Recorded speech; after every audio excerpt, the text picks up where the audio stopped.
یہی ماننا ہے یہ مان لے، وہ ہیں عبدہ ورسولہ۔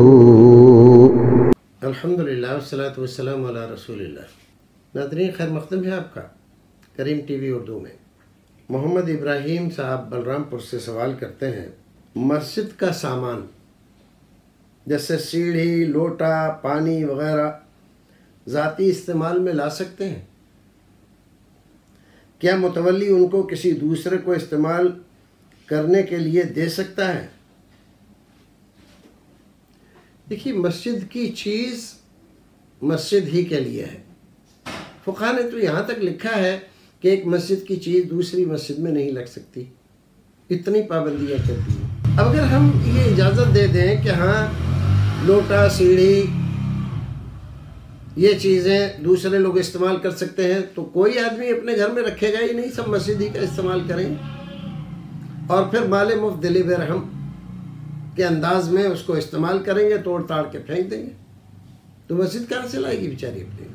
لہذا یہ چیزیں ذاتی استعمال میں نہیں لائی جا سکتی۔ جس کام کے لیے ان کو رکھا گیا ہے وہی کام ان سے لیا جائے گا۔ لوٹے لائے گئے اس لیے کہ مصلی وضو کریں گے، تو مصلی وضو کر سکتے ہیں۔ یہ الگ بات ہے کہ کہیں پر کچھ لوگ بیٹھے ہوئے ہیں اور پانی پینے کی ضرورت ہوئی تو کسی سے کہا بیٹا ذرا پانی لیا نا مسجد سے، تو وہ مسجد کے لوٹے میں پانی لیا ہے پینے کے لیے، تو اس کی اجازت ہے، کیونکہ وہ ملکیت نہیں تبدیل ہوئی، نہ بدلی، وہ پھر سے لے جا کر مسجد میں رکھ دیا گیا، پانی پی لیا، ٹھیک ہے، اس سے کوئی فرق نہیں پڑتا۔